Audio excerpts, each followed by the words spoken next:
Hi friends, welcome back to Soya's channel. This is Raji. எல்லாரும் எப்படி இருக்கீங்க? இன்னைக்கு நாம இந்த வீடியோல என்ன பார்க்க போறோம் அப்படினா சோயா தம் பிரியாணி எப்படி டிஃபரண்டா செய்யலாம்னு பார்க்க போறோம். வாங்க போலாம். அதுக்கு முன்னாடி சேனல் Subscribe பண்ணாதவங்க Subscribe பண்ணிடுங்க. தேவையான பொருட்கள் என்ன அப்படினா சோயா ஒரு கப் நல்லா பாயில் பண்ணி வச்சிருக்கேன் நான். அப்புறமா வாசனைக்கு வந்து நம்ம பிரிஞ்சி இலை, பட்டை, கிராம்பு, ஏலக்காய் எடுத்துருக்கோம். இஞ்சி பூண்டு 60-40 ரேஷியோல. அப்புறமா பச்சை மிளகாய் 2 காரத்துக்கு ஏற்ற மாதிரி. அப்புறம் தயிர் 3 டீஸ்பூன்ஸ் எடுத்து வச்சுருக்கேன். தக்காளி ஒரு பெரிய தக்காளி கட் பண்ணி வச்சுருக்கேன். அப்புறமா பெரிய வெங்காயம் 2 வந்து கட் பண்ணி வச்சுருக்கிறேன். அப்புறமா ரைஸ் எடுத்து வச்சுருக்கேன். பார்த்தீங்க அப்படின்னா 1 கப், இதுக்கு 1 கப் எடுத்து வச்சுருக்கிறேன். ரைஸ் சாதாரண அரிசி தான், பாஸ்மதி ரைஸ் இல்லை. அப்புறமா நமக்கு தேவையான அளவு உப்பு, மிளகாய் தூள் அதெல்லாம் நம்ம ஆட் பண்ணுறோம். இப்போ வந்து ப்ரெஷர் குக்கரில் தான் நான் வந்து இது செய்ய போகிறேன். ஸோ ப்ரெஷர் குக்கரை சூடு பண்ணிவிட்டு ஆயில் ஊற்றிட்டு ஆயில் ஹீட் ஆனோடனே நம்ம அரிஞ்சு வச்சுருக்கிற அந்த வெங்காயத்தில் பாதி வெங்காயம் போட்டு நல்லா வந்து ஃப்ரை பண்ணி எடுத்துக்கோங்க. நல்லா ஃப்ரை ஆகணும்.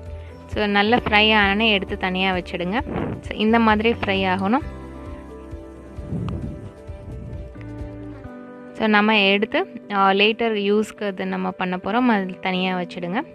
அப்புறமா அதே எண்ணெயில் கொஞ்சம் ஆயில் வேணும்னா ஆயில் ஆட் பண்ணிக்கலாம். கொஞ்சமாக பட்டர் போட்டு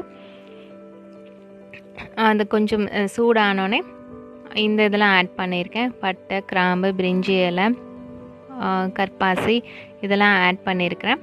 ஸோ அது நல்ல வாசனை வர வரைக்கும் ஃப்ரை ஆகணும். அந்த வாசனை வந்த உடனே தான் நம்ம வந்து மித்ததை ஆட் பண்ணணும். ஸோ நல்லா ஃப்ரை ஆகிடுச்சு. இப்போது கட் பண்ணி வச்சுருக்கிற மிச்ச வெங்காயம் வந்து ஆட் பண்ணிவிடுங்க. பச்சை மிளகாய் 2 காரத்துக்கு.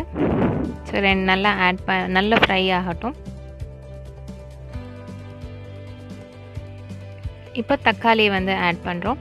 வெங்காயம் நல்லா வதங்கிடுச்சு. தக்காளியை போட்டு ஆட் பண்ணிவிட்டு அதை நல்லா வதங்க விடணும். இப்போ நம்ம ஆல்ரெடி பாயில் பண்ணி வச்சுருக்கிற சோயாவை வந்து ஆட் பண்ணுறோம்.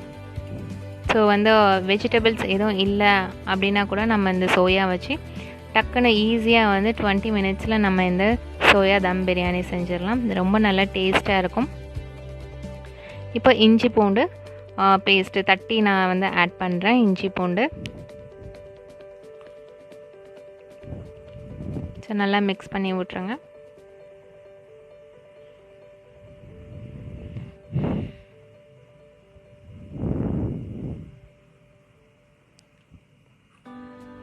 அப்புறமா வந்து நம்ம வந்து ரெட் சில்லி பவுடர் ஆட் பண்ணுறோம்.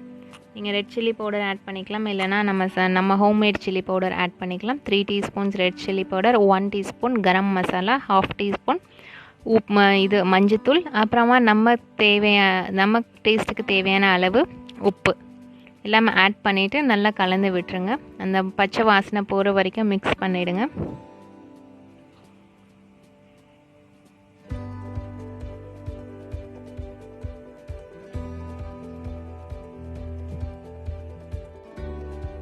இப்போ வந்து தயிர் ஆட் பண்ணுறோம். ஸோ இந்த டைமில் தயிர் ஆட் பண்ணும்போது வந்து நம்ம வந்து ஸ்டவ் வந்து சிம்மில் வச்சுக்கணும், நல்ல சிம்மில் வச்சுக்கணும். இந்த டிஷ்ஷுன்னு இல்லை, எந்த டிஷ்னாலும் நம்ம தயிர் ஆட் பண்ணும்போது கம்மி பண்ணிவிடுங்க. நெருப்பை வந்து கம்மி பண்ணிவிட்டு ஆட் பண்ணுங்கள். ஆட் பண்ணிவிட்டு நல்லா மிக்ஸ் பண்ணி விட்டுருங்க. நல்லா மிக்ஸ் பண்ணினதுக்கப்புறமா நம்ம வந்து மீடியமில் வச்சுக்கலாம் ஃப்ளேமை. அப்புறமா வந்து நம்ம இந்த கிரேவி மாதிரி இருக்கிறதுல இருந்து எடுத்து கொஞ்சம் வந்து எடுத்து வச்சுருங்க. 1/2 அளவு நம்ம எடுத்து வச்சிடலாம். கொஞ்சமாக வந்து நம்ம ப்ரெஷர் குக்கர்லேயே இருக்கட்டும், கொஞ்சத்தை எடுத்து நம்ம வச்சிடலாம். அப்புறமா வந்து நம்ம நல்லா ரைஸை வந்து கழுவி வாஷ் பண்ணிவிட்டு இந்த மாதிரி நல்லா ஈக்குவலாக வந்து நம்ம ஸ்ப்ரெட் பண்ணி விடணும் ரைஸை. நல்லா ஸ்ப்ரெட் பண்ணி விட்டுட்டு இந்த 1 கப் நம்ம எடுத்தோம் இல்லையா, அதுக்கு வந்து 2 கப் தண்ணி ஊற்றணும். 1 கப் ரைஸ்க்கு 2 கப் தண்ணி ஊற்றணும். நான் என்ன பண்ணியிருக்கேன், ஃபஸ்ட்டு 1 கப் வந்து இந்த ரைஸ் போட்ட உடனே வந்து அந்த சைடில் வந்து ஃபுல்லாக ஊற்றிட்டேன்.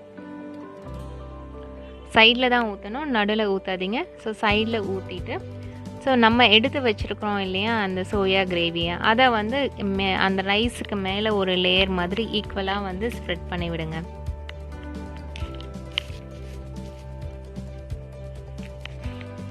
ஸோ ஒரு லேயர் ஃபஸ்ட்டாக வந்து நமக்கு சோயா இருக்குது, நெக்ஸ்ட் லேயர் ரைஸு, திரும்ப சோயா லேயர் இருக்குது. அதுக்கப்புறமா வந்து நம்ம ஃப்ரை பண்ணி வச்சுருக்கிற இந்த ஆனியனை வந்து இன்னொரு லேயராக வந்து ஸ்ப்ரெட் பண்ணி விடுங்க.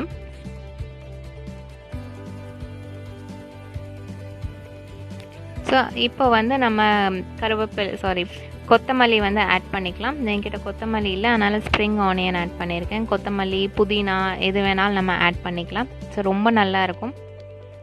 அப்புறம் at last 1 spoon of ghee வந்து ஆட் பண்ணிவிடுங்க. அப்புறமா இப்போ ரிமைனிங் 1 கப் ஆஃப் வாட்டர் வந்து திரும்ப அதே மாதிரி நம்ம சைடில் தான் வந்து போர் பண்ணணும். நடுவில் இதை ஊற்றிடாதீங்க, சைடில் அப்படியே ஊற்றிட்டு நம்ம எதுவுமே மிக்ஸ் பண்ண வேண்டாம். ஸோ அப்படியே க்ளோஸ் பண்ணி வச்சுடுங்க. அப்படியே க்ளோஸ் பண்ணி வச்சுட்டு விசில் வெயிட் போட்டுருங்க. ஸோ ஹை ஃப்ளேமில் 1 விசில் வச்சுட்டு அதுக்கப்புறமா வந்து ஒரு 5 மினிட்ஸ் வந்து சிம்மில் வச்சு ஆஃப் பண்ணிவிடுங்க. அவ்வளோதான். ஸோ இப்போ ப்ரெஷர் அடங்கிடுச்சு. ஓப்பன் பண்ணி பாருங்கள், வாவ் எவ்வளோ அழகாக வந்திருக்குன்னு. ஸோ ரொம்ப டேஸ்ட்டாகவும் இருந்தது. ஸோ பாருங்கள், ரைஸ் பாருங்கள் எவ்வளோ நீளமாக வந்திருக்குன்னு. நல்லா குக்காகி இருந்தது, ஆனால் ரொம்ப நல்லா இருந்தது. நான் வந்து பாஸ்மதி ரைஸ் ஆட் பண்ணலை. நீங்கள் பாஸ்மதி ரைஸில் செஞ்சிங்கன்னா இன்னும் ரொம்ப நல்லாயிருக்கும். ஸோ ரொம்ப டேஸ்ட்டு ரொம்ப நல்லா இருந்தது. இந்த சோயா தம் பிரியாணியை நீங்கள் வீட்டில் ட்ரை பண்ணி பாருங்கள் ஃப்ரெண்ட்ஸ். ட்ரை பண்ணி பார்த்துட்டு எப்படி வந்ததுன்னு எனக்கு கமெண்ட் பண்ணுங்கள். இந்த வீடியோ உங்களுக்கு பிடிச்சிருந்தா லைக் பண்ணுங்கள், கமெண்ட் பண்ணுங்கள், ஷேர் பண்ணுங்கள். மறக்காமல் நம்ம சேனலை சப்ஸ்கிரைப் பண்ணிவிட்டு அந்த பெல் பட்டனை ப்ரெஸ் பண்ணிவிடுங்க. See you on the next video. Until then, it's bye from Raji. Keep watching and keep on watching my channel, friends. Bye bye. Thank you.